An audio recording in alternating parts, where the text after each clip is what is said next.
Now, to learn the second letter in the first group, we will draw the same boat. But this time, instead of the or, we will put a table on the boat. It seems like a table or a letter T, this way. Now, with a very small modification, we will get our letter. Here, we will remove these two lines. In this way, we will have only two dots. Note, please, this is the letter Ta in Arabic. Ta.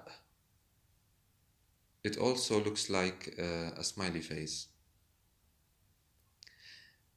Then this is the letter Ta, which corresponds to the letter T in English. But this is the isolated form, as we know. To get the other forms, we will use the same approach that we used with the letter Ba. To get the initial form, we will remove the end part of the isolated form.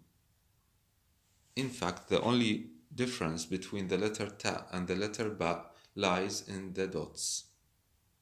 Here it is. This is the initial form of the letter Ta. Well, to get the medial form, we will put this small dash at the right side of the letter, which makes it also connectable to the letter before. Now, it can be connected to the letters from the two sides, from right and from left. The final form seems exactly like the isolated form. The only difference, as we have said earlier, is this dash, which makes the letter connectable to the one before. This is the final form of the letter Ta. Now we will try to repeat together. We have learned the second letter from the first group. It is the letter Ta. To get it, we drew the boat, but instead of the or, we drew on it a table or the letter T. Then we removed these lines except the two dots.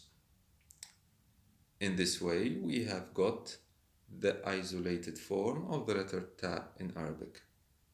Boat with a table T.